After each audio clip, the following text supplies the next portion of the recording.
baby angels, and welcome back to these bedtime stories.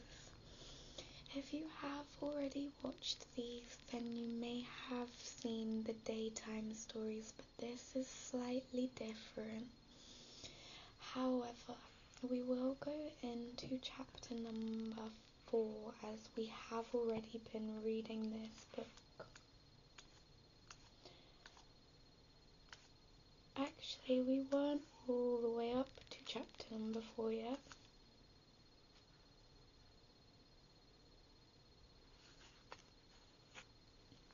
We were up to where they were speaking about their rings. After a great deal of arguing, they agreed to put on their green rings. Green for safety, said Diggory, so you can't help remembering which is which. And hold your hands up and jump. And they held their hands and they jumped. But as soon as they seemed to be getting back to Uncle Andrew's study, or even to their own world, Polly was to shout, "Change!" and they would slip off their greens and put on their yellows. Diggory wanted to be the one who shouted change, but Polly wouldn't agree. They put on the green rings, they took hands, and once more they shouted, 1, 2, 3, go! This time it worked. It is very hard to tell you what it felt like, for everything had happened so quickly. At first, there were bright lights moving about in a black sky. Diggory always thinks that these were stars, and even swears that he saw Jupiter quite close enough to see its moon.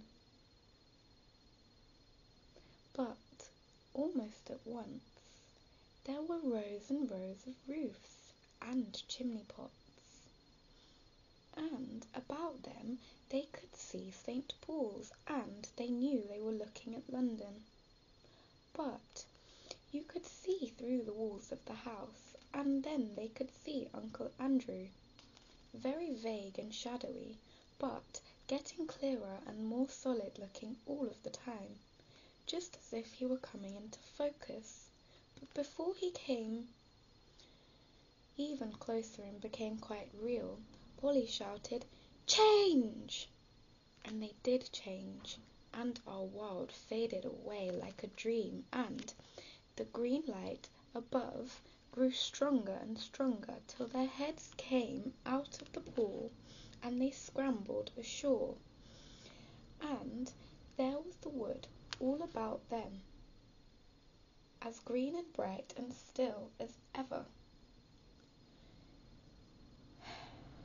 The whole thing had taken less than a minute.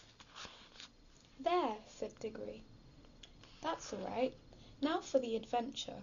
Any pool will do. Come on, let's try that one." "Stop!" said Polly. "Aren't we going to mark this pool?" They stared at each other and turned quite white as they realized the dreadful thing that Diggory had just been going to do. For there were any numbers of pools in the wood, and the pools were all alike, and the trees were all alike, so if they had once left behind the pool that led to our world without making some sort of landmark, the chances would have been 100 to 1 against their ever finding it again. Diggory's hand was shaking as he opened his penknife and cut out a long strip of turf on the back of the pool. The soil, which smelled nice, was of a rich reddish brown and showed up well against the green. "It's a good thing one of us has some sense," said Polly. "Well, don't You'll keep on gassing about it, said Diggory. Come along, I want to see what's in one of the other pools. And Polly gave him a pretty sharp answer, and said something even nastier in reply. The quarrel lasted for several minutes, but would be dull to write it all down. Let us skip to the moment at which they stood with beating hearts and rather scared faces on the edge of the unknown pool, with their yellow rings on, and held hands once more and said, 1, 2, 3, go! Splash! Once again it hadn't worked. This pool too appeared only to be a puddle. Instead of reaching a new world, they only got their feet wet and splashed their legs for the second time that morning. If it was a morning, it seems to always be the same time in the wood between the worlds. Blast and botheration, exclaimed Diggory. What's gone wrong now? We've put on our yellow rings on all right. He said yellow for the outward journey.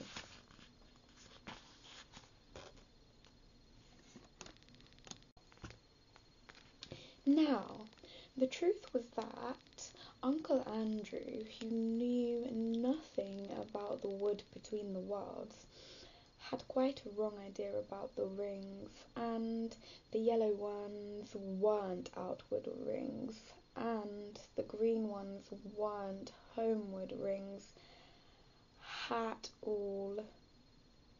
At least not in the way that he had thought. The stuff of which both were made of had come from the wood.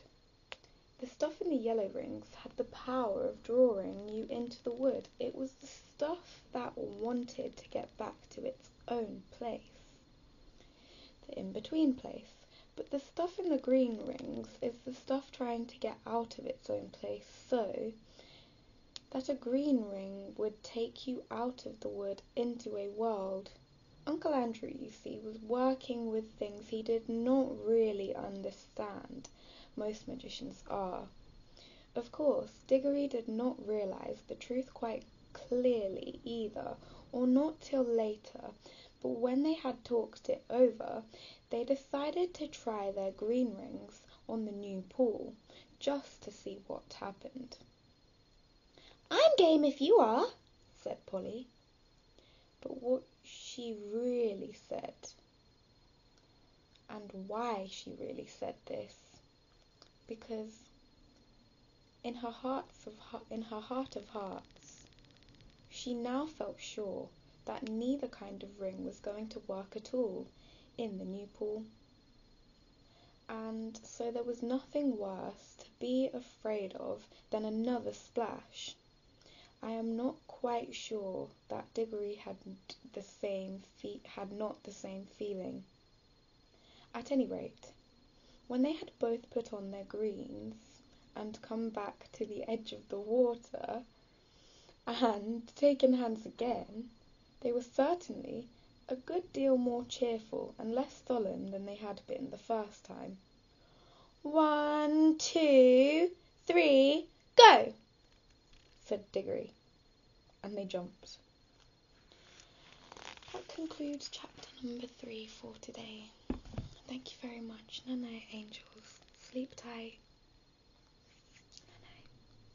Sending you healing and love, positive and manifestation vibes.